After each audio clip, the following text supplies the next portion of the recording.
worse and worse. And then all of a sudden, we started reading about this little town over here being a speed trap, and so the state would actually go in and do something about it, and they'd make them quit hiding behind the bushes and hiding behind the you've seen the old thing of them hiding behind the billboard, and that's how they did. But it just has gotten now to where it is totally out of line, and it is killing people. And I'll use this for instance, but you take a little guy that's come out of Mexico, and he's up here making, you know, $5, $6, $10 an hour. He don't really understand the laws, you know, and all of a sudden they pull him over and they write him 5 or 6 tickets. They equal to about $1,000. Now, how long is that man? He's going to have to go without any food for a long time before he's going to be able to pay that ticket. Some people can pay them, but it's getting to the point it's hurting everyone. But traffic tickets are another thing that is a debt. It is not a lawful thing. It's simply involved in commerce, and they're simply trafficking us through this thing of getting us to license them to do what they're doing. So these things that the Republic is starting to address also, and we have competency cards, what is called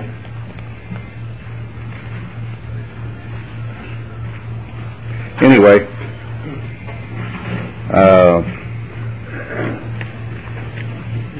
And I see the mouse down in there too. But it's something like this, and it just says International Competency Certificate of Competency. In other words, I'm competent to drive. And so had one man that used it in a bank, and the bank came back and said it was okay to cash his checks and stuff with it. I think things like this is where it, yes sir. What did you call that card again? It's called an International Competency Card. Competency. You have to become competent. One of the men in here made it. Larry Hughes. Anyway. I used that to go to California and also ride the Amtrak. Yeah, did you? Yes. They took it? The other day, an ID for permit. CompUSA. Huh? ID for CompUSA. Yeah. What does it say, officer? It just simply says that, well, let me see. Let's show my card right. All right, let him see that. But it simply just declares what you and I have been getting killed with all these years is when you were born, they give you a birth certificate. Why does someone have to have a birth certificate? What does that prove? Anything you use it for is for what purpose? For the state, isn't it? You don't need it for anything else. If your mother told you you were born on June 10th, then you're born on June 10th. That's settled. It doesn't matter what anyone else says. What we've done and what we've been taught is everybody getting into everybody else's business. If you see your neighbor over there, boy, drinking and carrying on, you're to call the cops. Why? Because he hadn't invited me over there, and he shouldn't be doing that. This is the way it always is.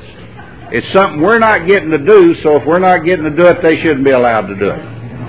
And this is what it's all about. And this is what they literally, they've got us telling on our neighbor, I've got enough to run my own life and more without digging into other people's lives. I have not enough time. The good Lord only gave me enough time to deal with what happens to me. When I'd start dealing with other people's, then guess who's dealing with mine? The state. So if you start paying attention to your business instead of your neighbor's business, the state will start leaving you alone. They come in because they got us thinking about everything except what they're doing. We have this thing in the United States, in Texas, that we are always calling somebody my doctor. My doctor said this. Well, what do you say? Why are you using a third party to tell people what you think? Just tell them, you know, if your doctor said that, don't tell them that my doctor said it. Just say, this is the way it is. Now, who can tell you that that's not the way it is? This is a problem all the time. My doctor, my lawyer, my CPA, my preacher, and now you got a third party telling you how to get to heaven or go to hell. One of the two. As I told one of them one time, he said, well, brother, it seems like you ought to get back in the church. And I said, oh, I guess you want me to go to yours. And he said, well, we'd kind of like to have you come to our church. And I said, okay, let me ask you a question. Say I go there 10 years. And boy, you tell everything you say for me to do, I do. I listen to everything you say. I study everything you tell me to. And all of a sudden, 10 years later, you die. And 2 days later, I die. And I wake up, man, it's hot. It's hot. It's hot as hell because that's where I am. And I said, I look over at you, and you're sitting on the fence, and you ain't got any clothes on. It's too hot, and you got this little guy with the red horns and the pitchfork and the forked tail, and he's sticking you every time you're hollering, ow, ow. And I say, man, you lied to me. Everybody makes a mistake. I said, don't you understand? I can go to hell by myself. I don't need you. I know what faith I have. I live my life by faith. I don't need a third party in my relationship that I have. You think about that sometime. Really think about it. Why do you want a third party in any relationship of whatever faith you're believing in? Why do you want a third party in there? They'll only tell you what they think. And now you've lost your ability to think. Now you can't do what you really believe you should. And so this is where we have come to, is we listen to other people without checking things out. I have people all the time, well, I believe you, and I said, don't you ever say that to me. If there's something about this you don't understand, go out and read it and check it out and come to your own conclusion about what you want. I am not here to shepherd anyone. I'm not a dog. I don't shepherd sheep. I am not here trying to tell you what to do. I'm simply here trying to tell you, wake up and find out who you are. You've lost who you are. You're a sovereign, living being that has rights. The one thing you attack them on all the time is rights. I have God-given rights. I have rights that come out of the Constitution. I have rights to live my life the way I want to. Everything. What we don't do is challenge the rights. I understand in that case that's going on over in Fort Worth about Dick Sincannon. Anyway, they got an attorney that has been after that Judge McBride for years. He's filed things against him trying to get him thrown off the bench. And so he is taken up being the attorney, which never would have gotten into this if he had known, you know. But like a lot of things, people want to grasp at what they think, you know, get an attorney first and we'll beat this thing. Well, this man is really, it sounds like, is really going to fight for him. But at the end, what is going to come out is that he will instruct the jury and Dick will go down anyway. And but he did admit in there, he was going along, he was making fun of this attorney. He was making fun of Dick and his thing, and he said, and the attorney stood up and said, are you telling me that this man has no rights? And he got real quiet.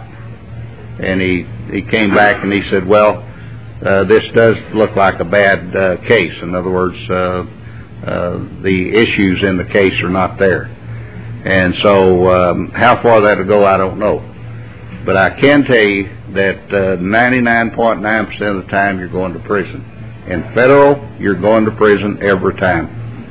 Once they draw light to you, they don't want to let you ever go until you've paid everything that they said. Everything in this country is about compliance. I had an FBI agent put it to me real plainly one time. He said, "We don't care about your money. We're going to get that anyway. That's already ours. We care about compliance. We want you to do what we want you to do, when we want you to do it, how we want you to do it, and you'll do it exactly the way we want it." And this is where it all is. It's all about compliance. So you think that in complying with the IRS, and we want to go over and over and over these things so it gets in your mind to know what is going on, what to do. How did they ever get you into the income tax? How did they ever talk you into filing that 1040? Did someone come and say you had to do it? They told you have to file, and they said everybody is trained to file the 1040. Never going and checking out what a 1040 is and where it came from. And it's simply for federal employees. It is what they call a bootleg form. They didn't even put that number with what they applied for, the number for. They brought it back and put it on that, on the 1040.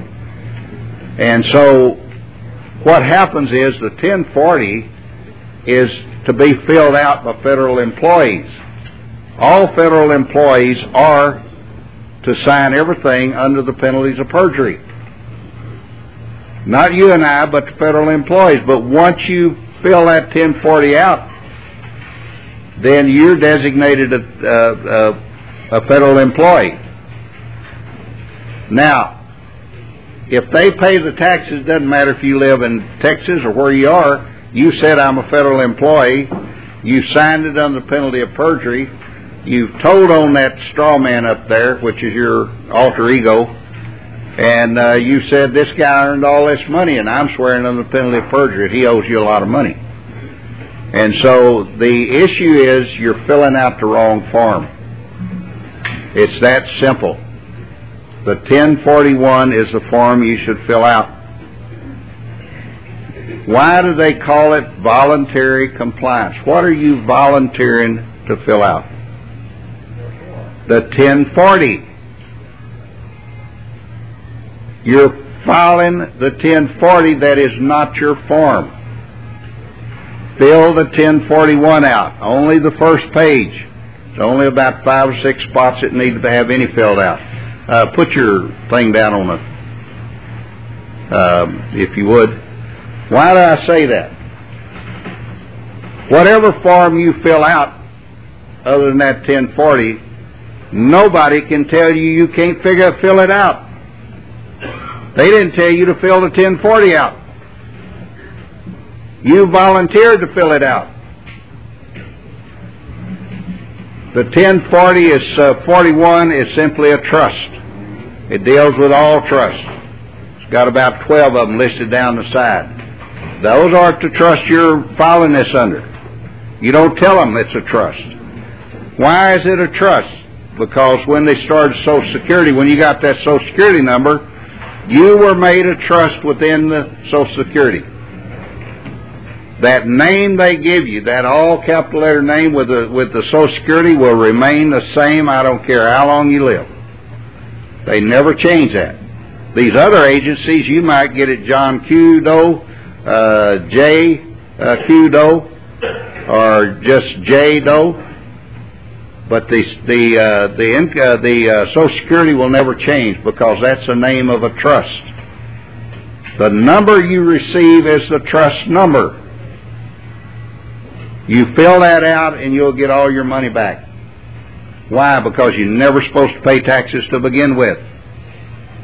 Never was intended for us to pay. They trapped us into this thing of this government called the United States, which is a corporation, cut a hole in the fence and they filtered out and they just flown into all of the different states. And they got all these federal buildings. You ever known of a federal building owned by the United States in a state? No, they they lease all those things. They can't own properties in the state. Have you ever seen a bill where Congress has passed an Article 3 court out of Washington, D.C. into the states? Has never happened. And that's the only court that the federal can deal with is Article 3. They kept it in Washington, D.C. because it has nothing to do with the people of the states. I had a man call me on that 1041. I get these calls all the time. And he said, well, I sent mine out, found the states. See, we're down here, we're lucky. We don't have to fill that state income tax out yet. Every other state now pays state income tax. 45? Okay, 45 of them. Now, what happened is he found the 1041 for the state of Colorado and filled it out and sent it in. He sent, and I'll have it for you next time. The man's out of town, but anyway, sent me a copy. The check's $1,500 on his state income tax, and on his state income tax it says federal tax owed $0. The 1041, and I've given that to many people all over the country, and they're doing it. And they get to one man came in, showed me a check one day for $215,000. He didn't believe the IRS when they said you can only turn in for 3 years. He filed for everything he'd ever done, so he got it. So, but the issue is, if you're not a federal United States citizen based in Washington, D.C., or the territories, or you do not work for the federal government, you're never required to pay those things. It never was. See, people always want to take everything Congress sends out as if it is applying to us. It only applies to territories and to Washington, D.C. Does not apply to the people of the states. You remember that document I gave you, and it was made up by Mr. England about territories and how they're formed and how they're established. The people never become part of the government of those territories. Their government sits in the county. They have nothing to do with Austin, Texas. They have nothing to do with Washington, D.C. Their government is in the county they live in. You vote for your people every time you go to vote. You elect a county sheriff, you elect a county judge, you elect 4 county commissioners, you elect a recorder. All those are elected specifically just in your county. Nobody else votes for them. Why would they do that if that isn't your government? Because you have never been a part of these states. It starts out a territory, and all of a sudden it becomes the people. There's enough people, and they say, "Hey, we want this state connected to this federal or to the United States." You people are designated to go up and connect the state with the federal, not the people. The people stay right where they are. They're never supposed to be bothered by that government that they formed. Look at your, nothing that if anything is passed into law, it has to come through the legislature, must start in the form of a bill. Then they take the bill and they pass it through both houses, and then they both sign it and they take it to the governor, and he signs it. Now the last check, it becomes law as long as it does not violate the people's rights. The one thing they can never do is write a bill violating people's rights. You think that they're violating your rights because they said there'll be no more guns. Who are they talking to? Talking to the territories and to Washington, D.C. And where is there the most guns? Washington, D.C. If you don't believe it, go up there and try walking down the street, and your people in the hotel say, "Do not go that way, go this way." You know, I guess they know where they're hiding. But there's more murders in Washington, D.C. than anywhere else. Highest murder capital there is. Why? Because They let them have guns there, and they use this thing to try to take the guns away from the people in the state, and they never have the authority to do that. So when we think of all these things, what is a sovereign? He is someone who is created free and who needs no third parties to ever make a decision for him.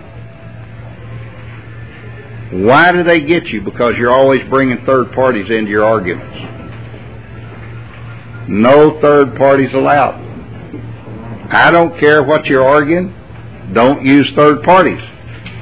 A third party gets you into trouble.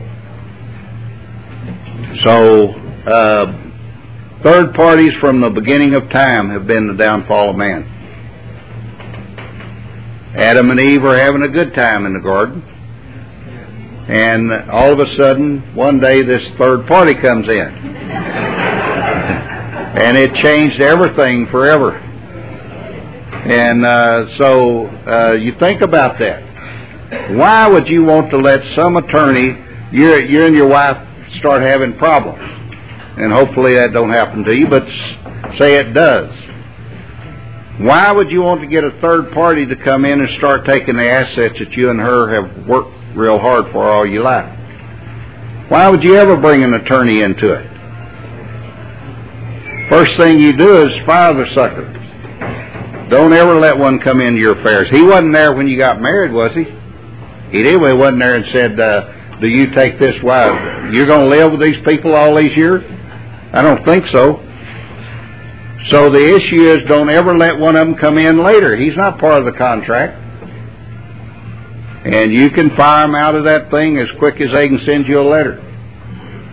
And had one lady told me she was down there and she had hired this attorney, and her husband came in and he handed this letter to this attorney, fired him, and he come out and threw all of her papers at her. They just went everywhere, she said. Told her, you got to get somebody else, I can't help you. And but that's the way it is. A sovereign can fire anyone who tries to get involved in his affairs. If you let one of them come in, you ever notice the king sitting up there on the bench, and he's got a big bunch of them that are fixing to get their heads chopped off, and he said, well, Mr. So-and-so here, look up the statute where I can chop his head off and how I have to do it. Or does he just say, chop his head off? Now, can you imagine an attorney rushing in at the last minute saying, hey, I've got a stay of execution? From who? A sovereign is the highest form there is. He cannot be sued for anything. The only time he gets into a trouble is when he bothers another sovereign. When he harms their property, harms them, then he can go after them. But until then, a sovereign cannot be sued in his own court. It tells you before the country was formed in American jurisprudence. It says three things that cannot be sued. One of them is the state, one is the government, and one is the sovereign. Because they're the highest form within their own realm. So a sovereign cannot sue anyone but another sovereign, and they have to get that straight between them. But the government never has the right to sue you. They do it because you tell them they can. Everything we do, we tell them and give them permission to do it. First thing that happens when someone gets a suit, and I've been there when I first started getting them, and you get them, first thing you do is just totally freeze. What am I going to do? What am I going to do? You talk to a couple of your friends, well, you shouldn't have done that to begin with. They don't want to get involved, see. They want anyone thinking, see. And they, well, you should have, the IRS, well, you should have paid them. Well, I couldn't. Well, you should have paid them. And so that's how it goes, though. You become totally petrified. And but after you fool with a couple of them and start digging in and start understanding what they're doing, you start looking for them. You get through with that when you say, hey, I want another one. You know, because you start seeing some results. People are having results in the courts like crazy. This man that I'm on the radio with every 2 weeks, he said he'd always, for 3 years, he's kind of been a skeptic. You know, he never could quite catch on to what I was talking about. Friendly guy, nice guy, always got along with him well, but it got into a thing because he got talking to this attorney. He told me when he said, I just want to tell you that there's an attorney listening in to our program. And I said, I hope so. Maybe he'll learn something. But anyway, it just so happened this attorney was a guy that I knew probably 10 years ago. And basically he was a good guy. He was a nice guy. But then all of a sudden they came and got him. The bar, the feds, came and got him and said, you'll either play ball with us or you're getting it. And so from that point on, he's the one that taught me about how to lean somebody, and it does work.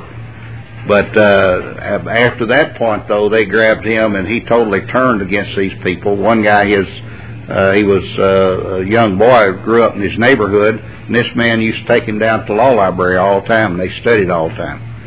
And he turned on him. And I saw him down to federal court, and I said, you know, what you did is the lowest form that a man can do, is that to turn on his friend.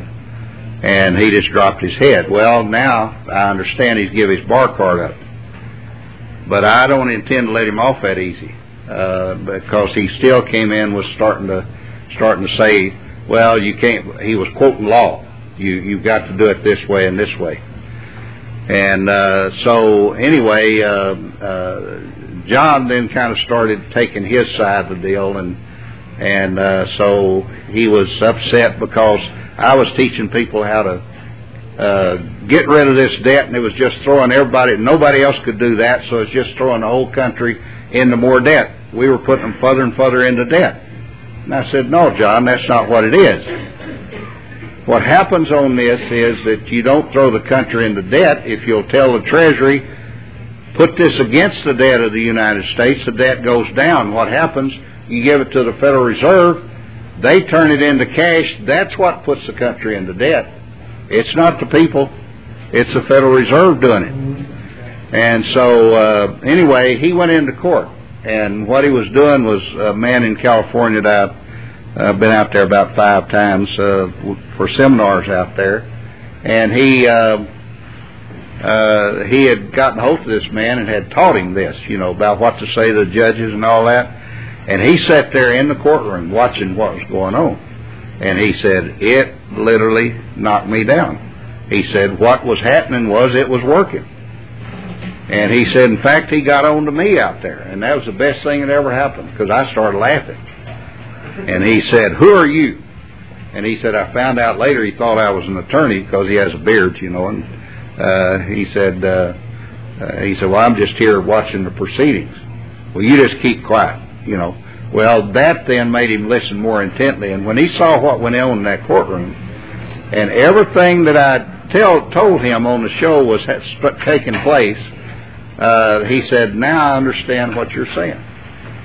So it took just that, and he was very friendly this last time, and wanted to talk because now he understood, and he understands some of it.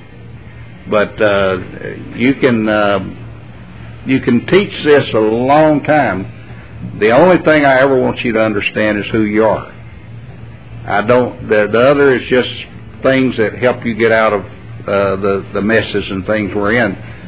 But if you understand who you are, you're going to go around with a lot lighter step.